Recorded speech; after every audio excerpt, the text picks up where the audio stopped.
Ya, kembali lagi di Apa Kabar Indonesia Pagi. Mas Umam tadi sempat terputus. Ini hanya gimmick atau sebenarnya ada ancang-ancang di balik itu? Dan kalau Anda melihat siapa sih yang kira-kira setelah Nasdem nantinya mungkin akan masuk ke dalam koalisi?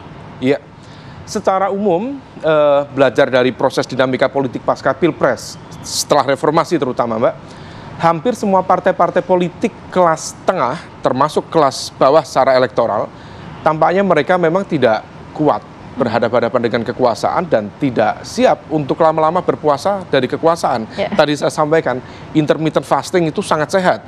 Tapi kalau nggak buka-buka puasa, itu bisa mati beneran. PKS sudah 10 tahun gitu, nah, tambah lagi 5 tahun. Saya tidak yakin seperti PKS kemudian, dia akan dengan percaya diri, demi kemaslahatan umat gitu ya, seakan genapkan oposisi 15 tahun. Saya nggak yakin itu akan terjadi. Nah, meskipun apakah kemudian proposal PKS untuk masuk misalnya akan diterima atau tidak. Nah, ini ada kalkulasi.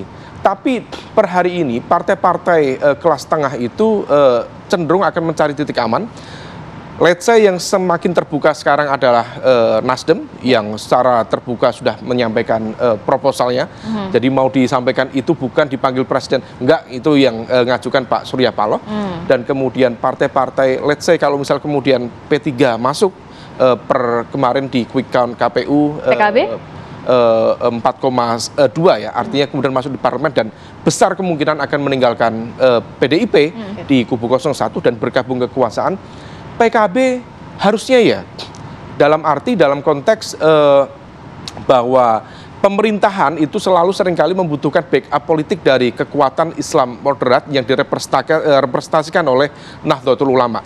Mesin politik Nahdlatul Ulama adalah PKB, meskipun per hari ini ada clash yang cukup besar antara PKB dengan elit di PBNU. Problemnya, juru selepet Caimin yang selama ini digunakan dalam proses kampanye dan juga pilpres, tampaknya betul-betul ada efek yang cukup menyentuh ego dari para elit di lingkaran istana, termasuk di sekitar Pak Prabowo. Bagaimana kemudian juru selepet itu misalnya menyasar pribadi misalnya Pak Jokowi, kemudian bicara etika. Pertanyaannya, ketika kemudian itu dianggap tidak etis, produk kekuasaan ini dianggap bagian dari pelanggaran etika, kalau kemudian bergabung dengan produk kekuasaan yang hasil pelanggaran etika, mana yang tidak etis? Nah, itu pertanyaan reflektif yang seharusnya bisa dijawab oleh publik, meskipun kalkulasi koalisi ini seringkali sudah tidak mempertimbangkan aspek etis. Etis tidak etis bagi partai politik tampaknya sudah tidak menjadi pertimbangan utama. Mungkin sampai situ dulu Mas Umam. Berarti artinya bisa disimpulkan kan, kalau kita mengutip pernyataan yang disampaikan Mas Umam, potensi untuk nanti partai-partai yang bisa masuk koalisi pemerintahan itu misalnya tadi ada P3, PKB, Nasdem. Nah, bagaimana untuk PDI Perjuangan? Nah, PDIP itu agak dilematis ya. Dalam satu sisi PDIP memang menunjukkan kekecewaan yang luar biasa. Bang Andreas tentu mengkonfirmasi itu, bagaimana Bu Mega dalam berbagai kesempatan menganalogikan kekuasaan saat ini dipimpin oleh Pak Jokowi dianggap sebagai kekuasaan yang mirip dengan Orde Baru, bercorak berkarakter authoritarian, dan kita tahu Orde Baru adalah entitas kekuasaan yang menjadi musuh terbesar bagi Bu Megawati Soekarno Putri. Nah, kalau misal kemudian berbalik ini PDIP, maka kemudian ini seolah menegasikan statement positioning kemarin, meskipun menurut informasi spekulatif lingkaran istana termasuk Pak Prabowo sendiri mencoba untuk melakukan political approach, melakukan pendekatan politik kepada PDIP, karena praktis pemerintahan pemerintahan Pak Prabowo ke depan akan jauh lebih smooth, lebih mudah untuk mengkonsolidasikan basis kekuasaan di parlemen, memberikan backup di pemerintahan kalau PDIP berada di sana. Nah, kalau misal kemudian bisa dilakukan, salah satu kuncinya, celahnya adalah, let's say, Mbak Puan Maharani sebagai komunikator utama dari PDIP yang tampaknya juga memiliki akses langsung. Mbak Puan bisa mengakses Pak Jokowi langsung, Mbak Puan bisa mengakses Pak Prabowo, bahkan status Gibran per hari ini itu tidak jelas. Bahkan tidak ada status pemecatan sekalipun dari PDIP. Coba dan kita itu bisa klarifikasi karena di-backup oleh Mbak Puan Maharani. Tergantung komunikatornya nih, nanti berhasil atau enggak. Jadi itu akan mempengaruhi sikap atau positioning dari PDI Perjuangan. Kurang lebih seperti itu ya. Bang Andreas, tadi dikatakan apakah memang benar sudah ada approach yang dilakukan oleh pihak istana kepada PDI Perjuangan terkait mungkin membuka ruang komunikasi untuk koalisi? Ya, saya nggak tahu. Kami masih di daerah, masih fokus soal melihat mengawasi proses penghitungan, dan banyak sekali, masih banyak laporan-laporan dari ya dari teman-teman yang berkaitan dengan proses penghitungan suara ini, baik yang di pileg maupun yang pilpres gitu.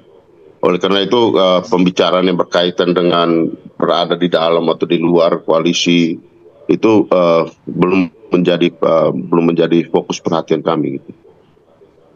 Oke. Nah, kalau kayak gitu Bang Andreas, dengan adanya pernyataan dari Prabowo Subianto yang menginginkan untuk merangkul semua pihak, itu juga jadi pertimbangan nggak? Ini saya tanyanya pertimbangan. Jadi pertimbangan nggak untuk PDI Perjuangan? Ya, itu haknya Pak Prabowo untuk bicara, dan saya kira ya dengan Pak Prabowo kan hubungan juga tidak ada masalah selama ini juga, bahwa ada komunikasi untuk yang berbicara untuk hal yang lebih jauh. Saya kira sampai saat ini kita belum mendengar itu, paling tidak, karena kami masih di tempat masing-masing, masih di daerah. Saya sendiri masih di dapil. Kemudian banyak teman-teman juga masih ada di daerah, dan saya kira pembicaraan antar elit, komunikasi antar elit itu sangat biasa gitu. Tapi mengarah pada hal-hal yang berkaitan dengan pemerintahan ke depan itu masih sangat jauh. Artinya dalam arti kita tahu bahwa proses pemerintahan ini dalam arti menuju sampai dengan Oktober itu perubahan-perubahan itu masih sangat mungkin terjadi gitu. Mungkin terjadi. Dalam arti bahwa tadi seperti yang tadi kita disampaikan oleh Mas Umam, ya pemerintahan ke depan ini kita belum tahu gitu bagaimana, karena pemilu ini belum selesai gitu. Kita belum selesai prosesnya. Oke. Baik, masih jauh tadi Bang Andreas mengatakan, tapi sedikit tanggapan dari Anda terkait tadi Mas Umam menyatakan bahwa memang pemerintahan Prabowo Subianto nantinya membutuhkan PDIP untuk agar lebih smooth di kabinet ke depannya. Khususnya di parlemen, Bang Andreas. Ya, itu tadi gitu. Kalau hanya soal hanya bicara soal kekuasaan untuk dapat porsi di dalam kabinet atau berada di luar kabinet, PDI Perjuangan sudah sangat sangat terbiasa dengan hal seperti itu, dalam arti bahwa kita pernah di dalam pemerintahan, di luar pemerintahan, tapi ketika memutuskan soal positioning terhadap proses pemerintahan setelah pemilu itu, melihat apa sih tantangan untuk bangsa dan negara ini ke depan yang harus kita identifikasikan, kemudian ya baru diputuskan gitu. Nah, saya kira hal-hal seperti itulah yang akan dilakukan gitu. Jadi kita hormati dulu proses pemilihan umum ini yang masih sedang berjalan. Nah, setelah proses pemilihan definitif nanti baru kemudian diputuskan soal itu. Nah, pola-pola seperti ini kan seperti seolah kita memberikan legitimasi terlalu pagi gitu untuk pemilihan umum ini gitu. Oke, baik. Tapi tadi cukup menarik ya, Bang Andreas menyampaikan bahwa ya hubungan Pak Prabowo dan juga Bu Mega selama ini juga baik-baik saja. Nanti kita akan coba dalami pernyataan dari Bang Andreas itu, termasuk termasuk kata Mas Umam kode itu betul nggak kode? Nanti kita akan bahas. Tapi kita jeda dulu. Kami kembali hadir saat lagi untuk Anda.